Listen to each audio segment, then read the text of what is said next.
"My dad can fix it," said the poor boy to the orc warrior in the forest. There are moments in life when the world asks us to choose between what we've been taught to fear and what our hearts know to be right. This is a story about one of those moments. A moment that began with a broken wheel and ended with something far more precious being repaired. The forest path was narrow and overgrown, barely wide enough for a small boy to walk without brushing against the low-hanging branches. Joran had walked this route 100 times before, carrying messages between his father's workshop and the miller's cottage on the other side of the woods. At 10 years old, he was small even for a human child, his threadbare tunic hanging loose on his thin frame, his boots worn so thin that he could feel every pebble beneath his feet. But Joran didn't mind being poor. His father always said that a man's worth wasn't measured in gold, but in the strength of his hands and the kindness of his heart. The afternoon sun filtered through the canopy above, painting golden patches on the forest floor. Joran was humming a tune his mother used to sing before the fever took her 2 winters ago. When he heard it, a sound that didn't belong in the peaceful rhythm of the forest. It was low and guttural, somewhere between a growl and a groan, followed by the sharp crack of wood splintering. Joran froze. Every child in the village of Millhaven knew the stories. The forest wasn't safe. Things lived in the deep woods, dangerous things with green skin and tusks, things that ate children who wandered too far from home. Orcs. His father had told him the stories were exaggerated, that fear made monsters out of strangers, but the other villagers swore they were true. They said orcs were brutal, mindless beasts who lived only to destroy and conquer. The sound came again, closer this time. Joran should have run. Every instinct screamed at him to turn around and sprint back toward the village. But there was something else in that sound, something that didn't match the stories. It wasn't rage. It was frustration, desperation. Joran crept forward, moving as quietly as his worn boots would allow, until he reached a small clearing where the trees opened up to reveal a dirt road that merchants sometimes used to bypass the village tolls. And there, in the middle of that road, was something Joran had never seen before. A massive wagon, twice the size of any cart in Millhaven, lay tilted at an awkward angle, its rear wheel completely shattered. The wooden spokes jutted out like broken bones, and the iron rim had bent beyond any hope of use. But it wasn't the wagon that made Joran's breath catch in his throat. It was the orc. She stood beside the broken wheel, and she was enormous, easily 7 feet tall, with shoulders broader than Joran's father's workbench. Her skin was a deep forest green, darker than the moss that grew on the old oak trees, and it seemed to shimmer slightly in the dappled sunlight. Thick leather armor covered her torso and arms, decorated with patterns that Joran didn't recognize, swirling designs that might have been writing or might have been art. 2 ivory tusks curved upward from her lower jaw, and her black hair was pulled back in a thick braid that hung down to the middle of her back. But what struck Joran most wasn't her size or her appearance. It was the expression on her face. She looked defeated. Her large hands, each finger as thick as one of Joran's wrists, gripped the broken wheel as if she were trying to will it back together through sheer determination. Her green eyes, which should have been fierce and frightening, were wet with what looked like tears. Joran watched as she released the wheel and slumped against the side of the wagon, her massive frame shaking.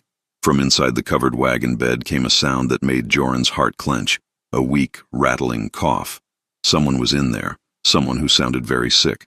The orc pressed her forehead against the wagon's wooden side, and Joran heard her speak for the first time. Her voice was deep and rough, but the words were clear enough that even a boy from a small village could understand them. "Please," she whispered to no one in particular, to the forest or the gods or whatever might be listening. "I'm so close. Just a few more miles. Please." Joran had been taught his whole life that orcs were the enemy, that they were raiders and killers, that they burned villages and took slaves, that they had no honor and no compassion. But standing there in that clearing, watching this massive warrior woman beg the empty air for help, Joran couldn't reconcile the stories with what he was seeing. His feet moved before his mind could stop them. He stepped out from behind the tree into the clearing, his small boots crunching on the gravel road. The orc's head snapped up so fast that Joran nearly stumbled backward. Her hand went to the massive axe strapped to her back, a weapon as tall as Joran himself.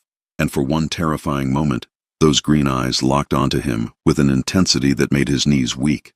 They stared at each other across the clearing. The enormous orc warrior, hand on her weapon, body tense and ready for violence. The small human boy, unarmed and vulnerable, standing in the open with nothing but his worn clothes and beating heart. Joran saw the exact moment she recognized what he was. Not a threat, not a soldier, but a child. Her hand slowly dropped away from the axe, and her expression shifted from defensive aggression to complete bewilderment. "What are you doing here, little human?" Her voice was still rough, but quieter now, careful in a way that reminded Joran of how his father spoke when he didn't want to frighten injured animals. Joran swallowed hard.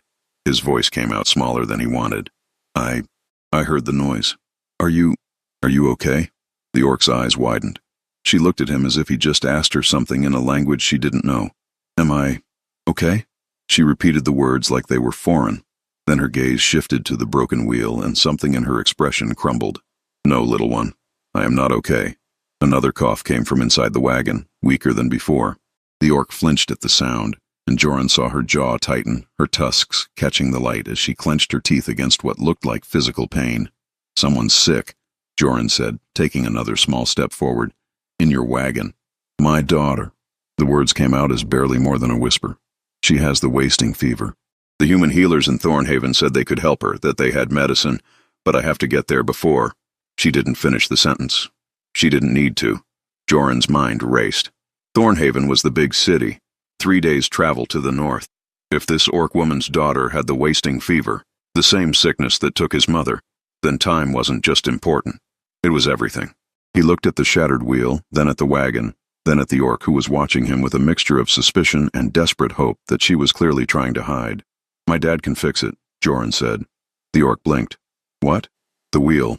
Joran pointed at the broken mess of wood and iron. "My dad's a wheelwright. He fixes wagons and carts for the whole village. He can fix this."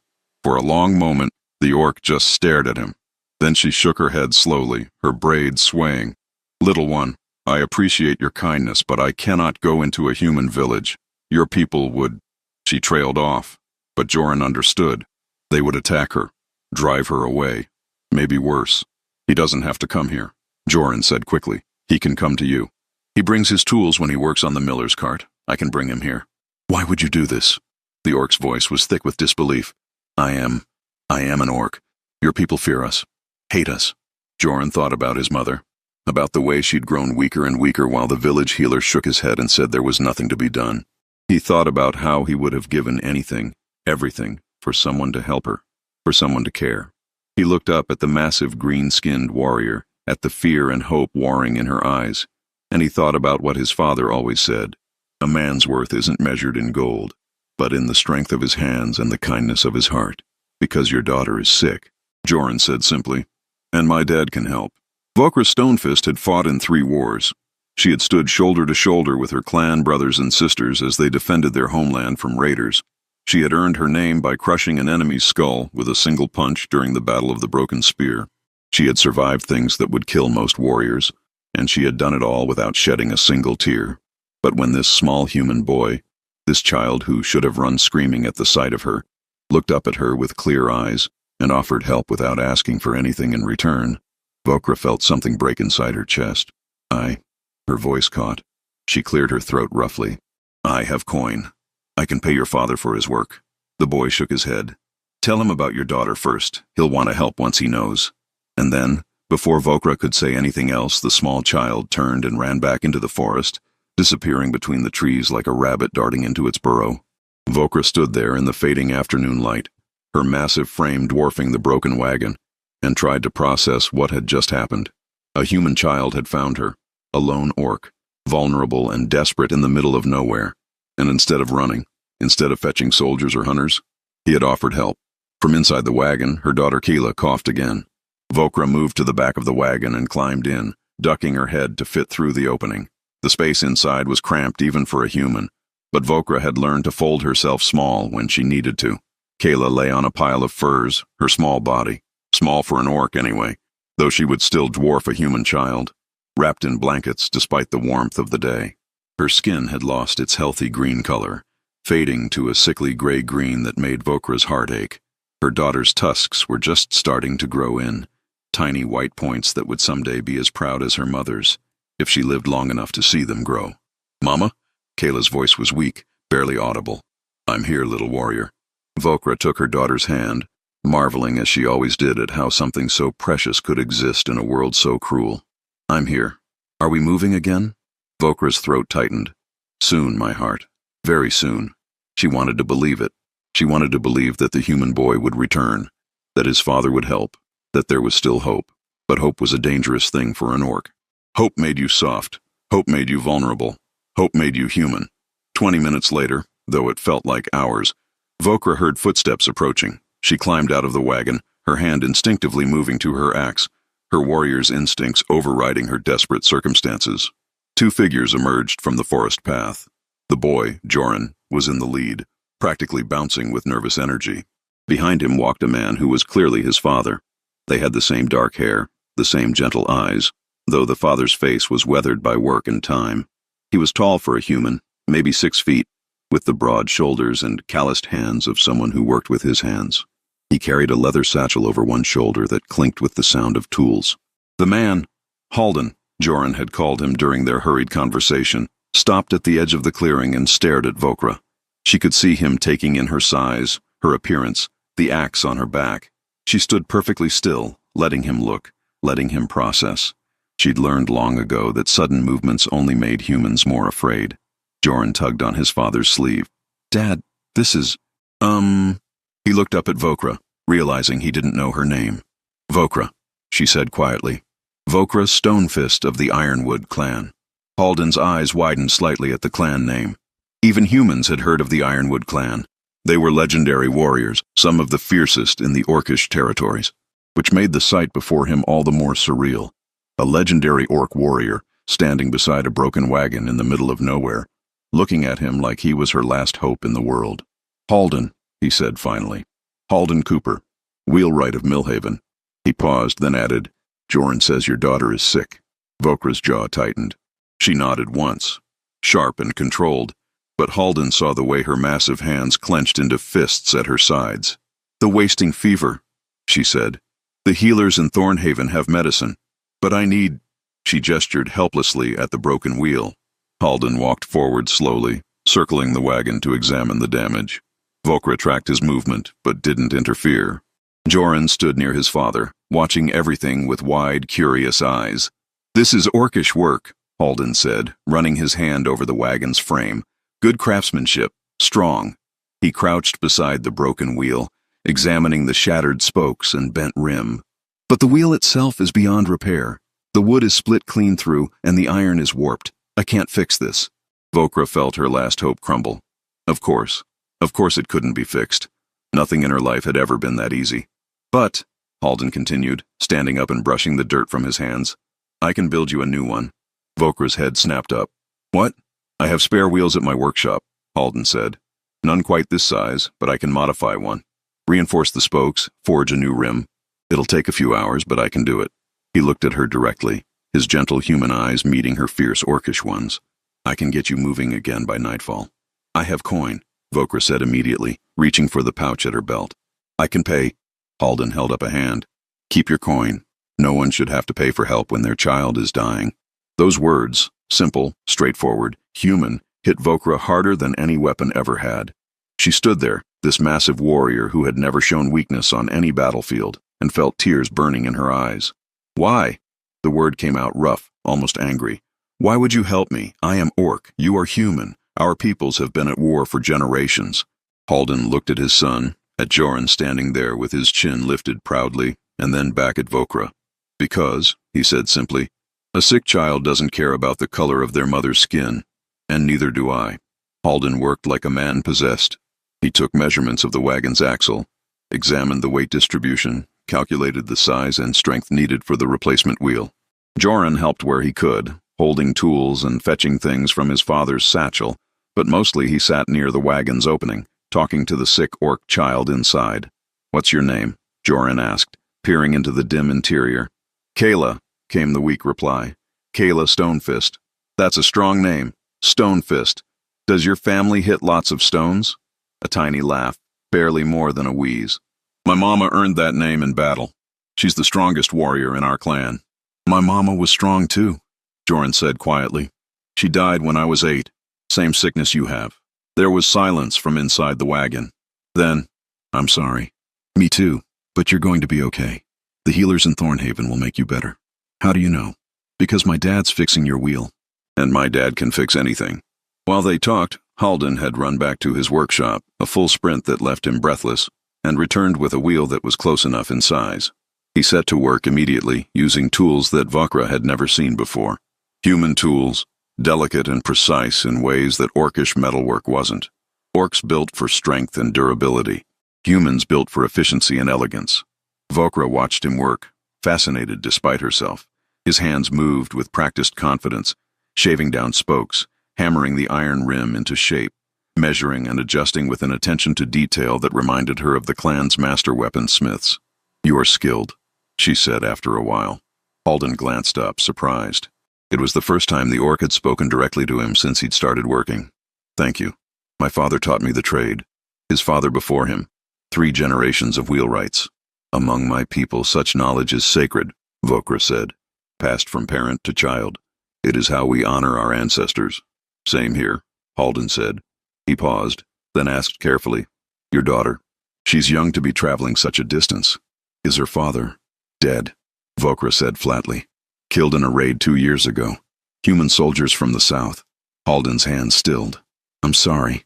Vokra made a dismissive gesture, but there was pain in her eyes. "It is the way of war. He died with honor, but it left me alone to raise Kayla." She looked toward the wagon where her daughter lay. "I would do anything for her. Cross any border. Face any enemy. Ask help from any stranger. Even humans," Halden said quietly. "Even humans." They fell into silence again, broken only by the sound of Halden's tools and the occasional cough from inside the wagon.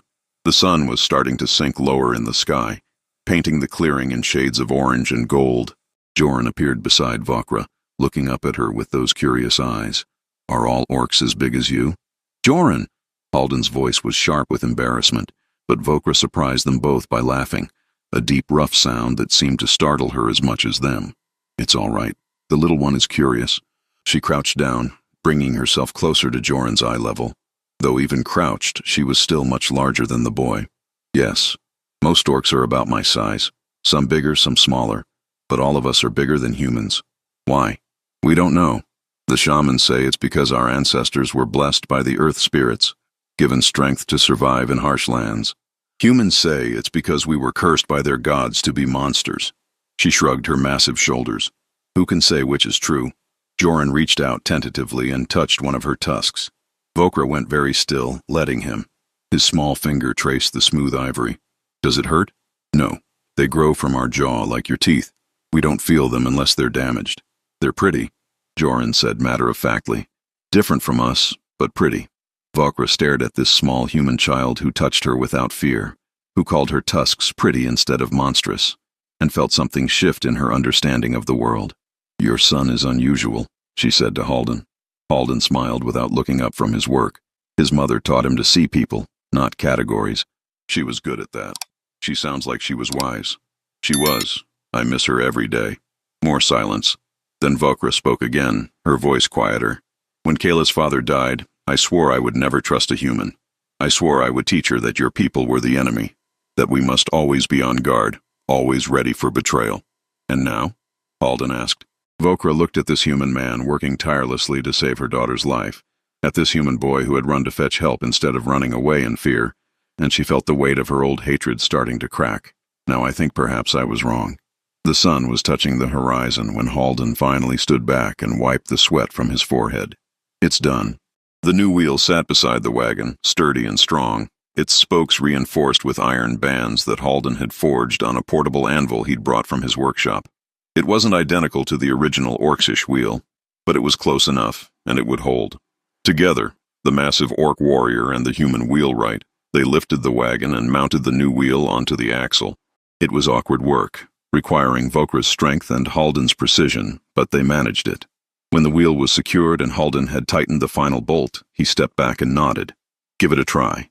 Vokra climbed onto the driver's bench, a seat built for orcish proportions that made Halden look tiny when he'd climbed up to check the axle earlier, and took up the reins. The 2 massive draft horses that pulled the wagon, creatures as large as their owner, responded to her command, and the wagon rolled forward. The wheel held. Vokra stopped the wagon and climbed down, and for a moment she just stood there, staring at the wheel that this human stranger had built for her. Then she turned to Halden and did something that shocked both him and his son. She knelt. An Ironwood warrior, kneeling before a human. It was unheard of. It went against every tradition, every point of pride her clan held dear. But Vokra didn't care. "You saved my daughter's life," she said, her deep voice heavy with emotion. "There is no greater debt." "Please," Halden said, clearly uncomfortable. "Please stand up. You don't need to." "Among my people," Vokra interrupted. "When someone saves your child, you owe them a blood debt. I am yours to command, Halden Cooper, until this debt is repaid." "I don't want a blood debt," Halden said firmly. "I want you to take your daughter to Thornhaven and get her the medicine she needs. That's all." Vokra stood slowly, her green eyes searching his face. "You truly want nothing in return?" "I want you to tell her," Halden said, nodding toward the wagon where Kayla lay, "that humans aren't all bad. Just like I'm going to tell my son that orcs aren't all monsters. Maybe if enough parents teach their children that, our peoples won't have to keep fighting." Vokra was silent for a long moment. Then she reached up and removed something from around her neck, a leather cord with a small carved stone pendant hanging from it. The stone was shaped like a fist, the symbol of her clan. "This belonged to my husband," she said, holding it out to Halden. "It's not payment. It's a promise. If you or your son ever need help, for any reason, you show this to any member of the Ironwood clan, and they will aid you as if you were kin." Halden hesitated, then took the pendant. It was warm from resting against Vokra's skin, and surprisingly delicate for something made by orcish hands. "Thank you." Joran tugged on his father's sleeve. "Can I say goodbye to Kayla?" At Vokra's nod, Joran climbed into the wagon.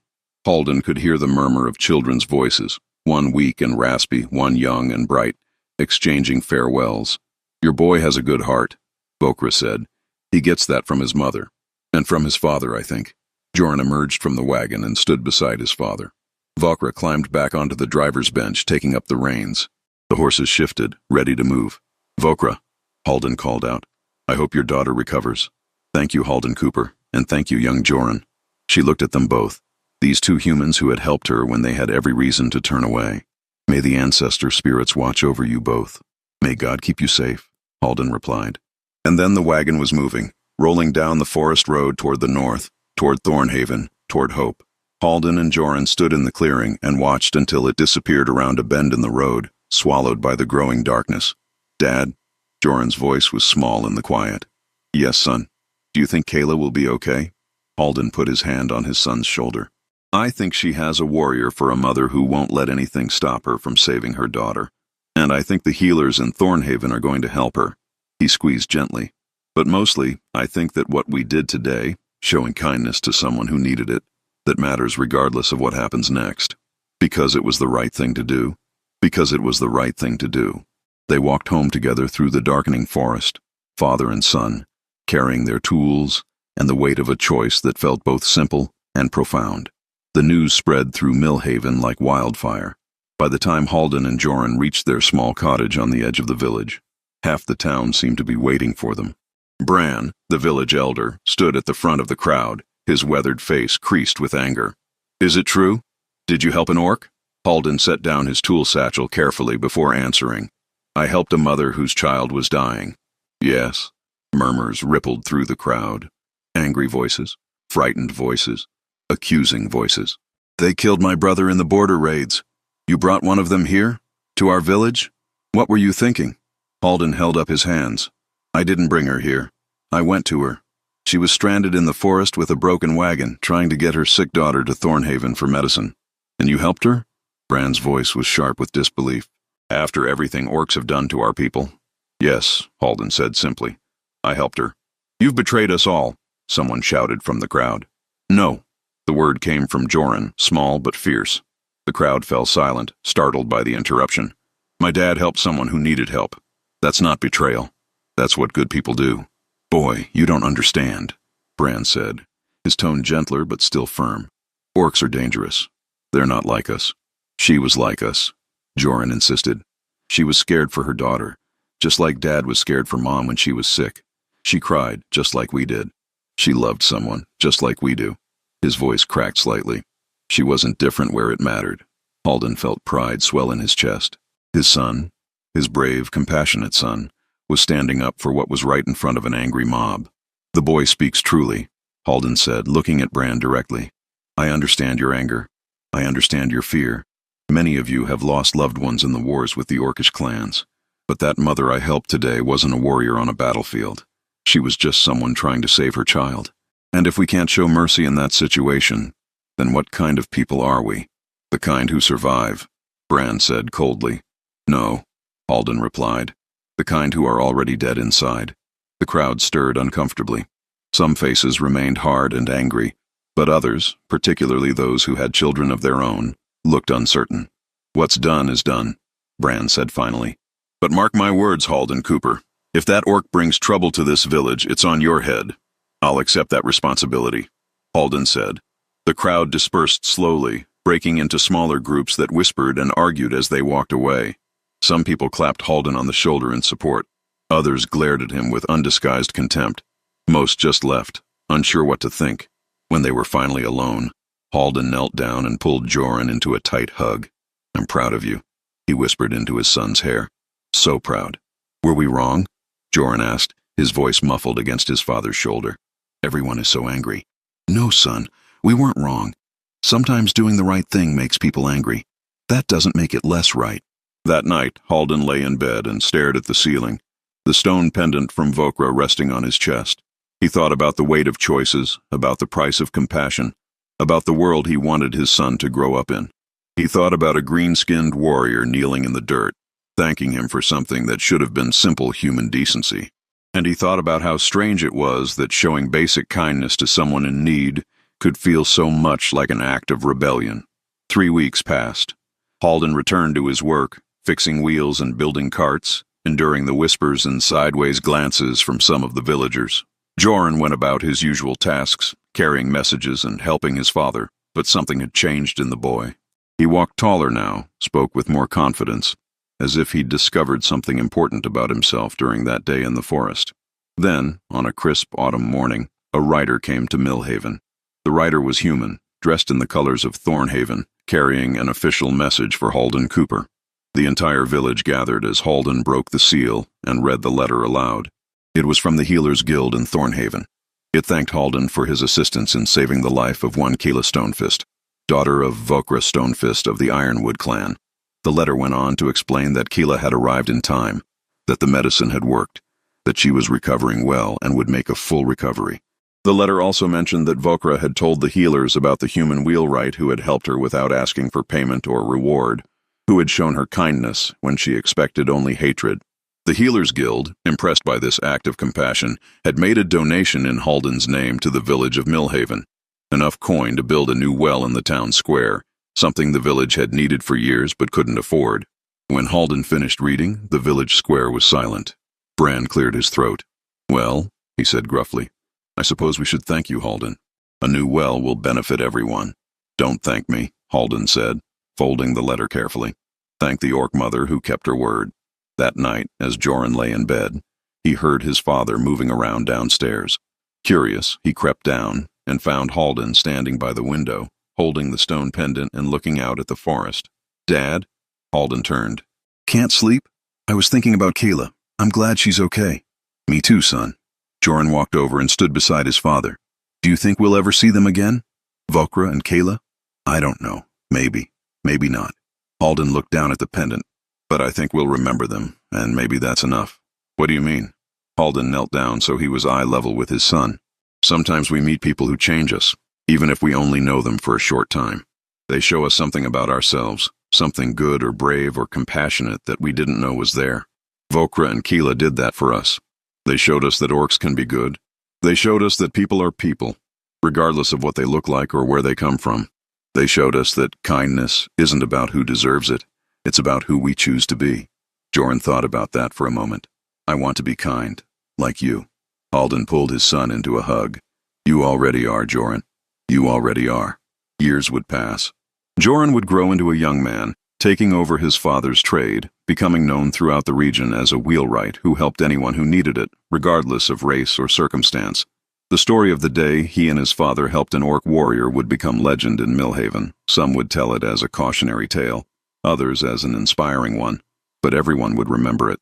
And on quiet nights, when the work was done and the world was still, Joran would sometimes take out the stone pendant that his father had given him before he died, the pendant that had belonged to an orc warrior's husband, given in gratitude and trust. He would hold it and remember a day when his father had taught him the most important lesson of his life, that true strength isn't measured in the size of your muscles or the sharpness of your tusks or the color of your skin. It's measured in the courage to help someone when the world tells you not to. It's measured in the kindness you show when fear tells you to turn away. It's measured in the bridges you build instead of the walls you hide behind. And somewhere, in a small orc village in the Northern Territories, a young orc woman named Kayla Stonefist would tell her own children about the day her mother's wagon broke down in a human forest, and two strangers, a wheelwright and his son, saved her life. She would teach them that humans could be kind, that enemies could become allies, that the world was bigger and more complicated than the simple stories of hate they'd been told. Because that's what happens when you choose compassion over fear. That's what happens when you see people instead of monsters. That's what happens when a small boy looks at a towering warrior and says, without hesitation, without doubt, my dad can fix it, and means so much more than just a broken wheel. If this story moved you, if it made you think about the bridges we build instead of the walls we hide behind, then I ask you to do something. Subscribe to this channel. Share this story with someone who needs to hear it. Leave a comment telling me about a time when you showed kindness to someone who looked different from you, or when someone showed you unexpected compassion. Because these stories, these moments of connection across divides, they matter. They change us. They change the world, one repaired wheel at a time. Remember, we all have the power to fix what's broken. Sometimes it's a wheel. Sometimes it's a heart. Sometimes it's the hatred between two peoples who have forgotten that they're all just parents trying to protect their children, all just people trying to survive in a hard world. What will you choose to fix today?